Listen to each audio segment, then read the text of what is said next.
The Sports Ball Stuff podcast is brought to you by What Lola Wants. Go to WLWPrivateChefs.com for information to reserve top quality chef and restaurant services in the Chicagoland area.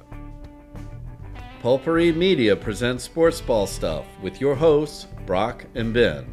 This is where we discuss the major sports stories that intrigue us and the little stories that enrage us. But in the top two. And like 2 points above, I think the next team, we're if a I couple recall of points correctly. clear, which is what I've been saying. Just stay in that top two because they're a couple of points clear of the next set, and then I think it's a major drop off.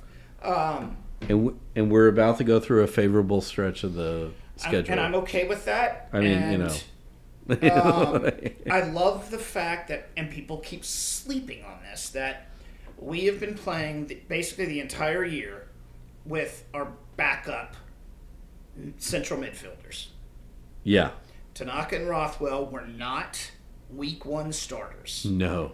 And Rothwell... Well, no, I think we got them both out of free agency. Correct. I don't think Tanaka had a team. No. I don't know about Rothwell. I don't think so either. I think they were just free-floating out there. And Rothwell won player of the match this past weekend. Yeah. And he has been fucking the most consistent player on the team. Yes, yeah. Absolutely. He took the 2 corner kicks that resulted in goals this week. Correct, yeah. His control of the middle of the pitch is... your boy... And then you combine that with Tanaka's direction. And Tanaka is like built like Weston McKennie. Like he is going to get up and down the pitch like a psychopath. Yeah. That box to box midfielder. You're right. Yeah. Where Rothwell is more like I can sit back, let Tanaka do all his stuff, and I can ping the ball around. And then I think it's like that's the genius of. I think you got to give it to Farka. Yep. In that you take these two disparate people. You put them in the same box together, and then all of a sudden it's like, oh, we get it now. You give like, them the freedom to do two what puzzle they need pieces to do. fit right Correct. together. Correct. And it's a double pivot is what they would call that. Yeah. 2 midfielders in front of your defense. One guy can get up and down, the other guy sits back, but if Rothwell needs to get up there and move the ball around, Tanaka's going to cover for him. And if he's not covering for him, he's going to be the first guy back if there happens to be a breakaway. Correct, yeah. But it's the other thing though too is that unlike in other years, one of the reasons we see the call up of Max Voba is also because Firpo, who was actually playing some of his best soccer of his entire life, he was in form. He's out on injury, so that opens up. And he got hurt pregame and then hurt it proper. But they said it was a foot injury pregame, but then when he went down, it looked like it was like a muscle injury. Yeah. Non-contact. He's standing around and he sits down. But he clearly is better in Farka's system than in anybody else's system. Right.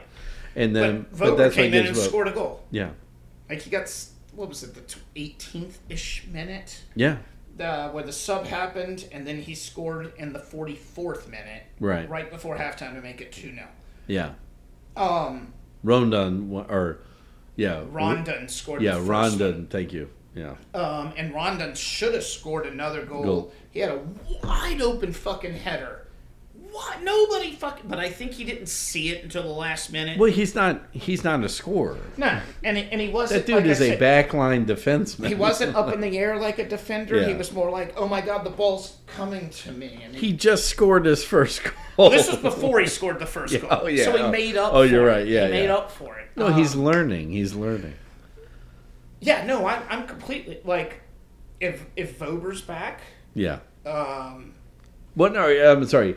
That was my point, was like, we now have a defenseman goes down. We have a adequate defenseman to take them over. Correct. Yeah. It happened, I hate to say this, but like the timing of it all was good. Yeah. Like, if he were going to go down, now would be the time with Vober getting healthy. Yeah. And he showed that he can play not quite 90 minutes.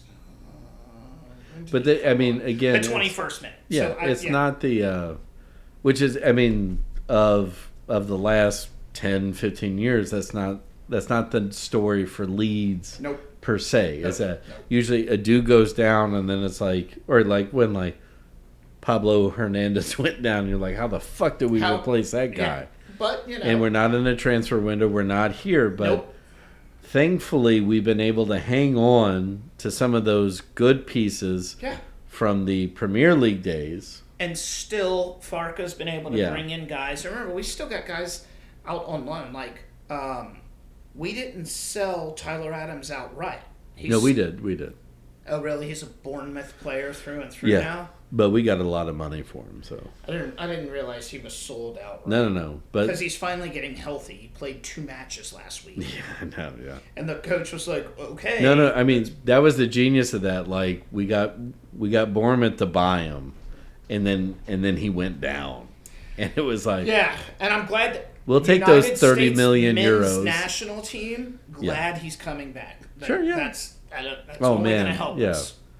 Yeah, but and thankfully too. Well, just real quick on that one, Poch isn't going to. No, he's not run him into the ground.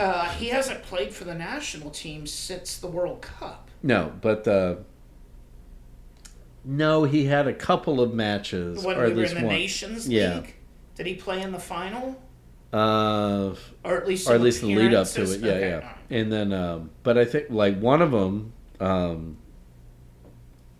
I don't want to utter that man's name ever again.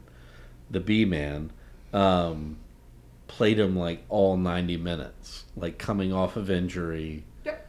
And that's doing because that he bullshit. was stubborn as fuck. Right.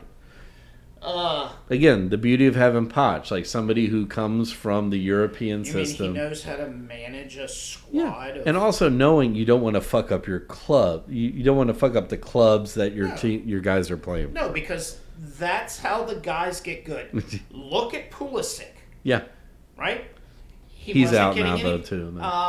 Till January, mid-January. Yeah, I know, yeah. Before the next international break, yeah. Yeah, Weston McKennie's out, too. Although he was on the pregame of the Juventus thing. Wait for it. With Alessandro Del Piero. Ooh. CBS Sports was actually... They sent all of their people there.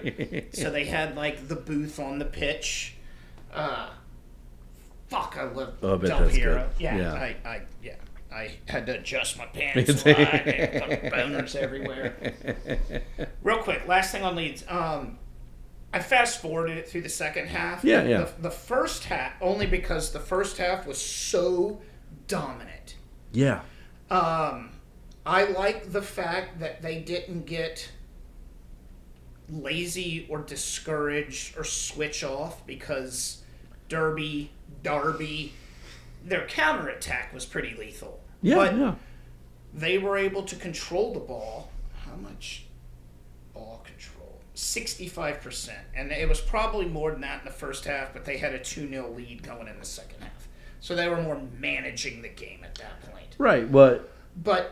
And this is one of those things that, and again, I know I love them as much as you do, but Leeds got used to under the Bielsa and even Mars system, which was like you're constantly, even if you were up 2-0, you're constantly attacking. Constantly. Why do you think we bled goals during that? Yeah. Because you need to know how to manage a football match. And that's where I think, that's what Farca knows this year, or he has this year, which is like last year, he had to tweak with it, but again, the transfer window at the start of the season he had the attacking, he didn't have the defense on board. This year, he's got the defense on board. Sturck. Yeah. Fuck you, British. Whatever. That beautiful German man, yes. Yeah, exactly. Like, he was hurt last year, and he went through some things that we still don't know. No, the second half of the season, remember he was out. It's like hockey. It's a personal reasons for a month or so. So yeah, he's got a full complement, even with a lot of people hurt, and then losing Archie Gray, who still isn't playing much. I watched Tottenham play Chelsea this weekend, and I think some beautiful bearded gentleman said something about that. of, oh, you go to one of these teams, you don't get minutes. And he's played, don't get me wrong, but like he's not getting the minutes that he would need. He would be playing 90% of the time when healthy. See, if they were smart, they would. Or where'd he go? Tottenham. Yeah, so Tottenham would have bought him and then loaned him back to Leeds. Correct. Because he'd be playing every fucking minute right now. Which is how you do with a kid that talented. Right. Great. Yeah. You get him on the payroll. Yeah. But you need him playing minutes. And he can still be a fan favorite. Yeah. At Ellen Road. He's a Nepo baby. Yeah. But also, like, again, to your point, Christian Pulisic with Chelsea. Yep. Right? That's why you got it confused when you were saying that, because that's what happened with Chelsea. He rode the bench. He would come in the 50th minute or the 60th minute, and they were like, well, he's not really that productive. They get him off to, they sell him off to AC Milan, and he's killing it. He's fucking destroying it. So here's a couple of interesting points that I'm going to make when I heard that. Okay, it wasn't just like the playing time, but he was always hurt. Yeah. Here's the thing. If you're playing once every 2 weeks and you try to go out there and go at, your body is not used to game time. There's a difference between match ready and just being ready. Yeah. So if you put a guy out there who doesn't play and then you throw him out there on the pitch for 85 minutes, give or take, something's going to happen. And guess what? Guess who else isn't involved in that? The crowd. Yeah. Right? Yeah. Now, he goes to AC Milan. He's playing 90 minutes every game. He starts scoring. Guess who's on his side? The crowd. Those dudes are egomaniacs. No matter what they fucking tell you. That's why Wes McKinney. Yeah. He's the same thing. God bless. He keeps going in and out, but he always comes back to I was Turin. thinking about that Saturday.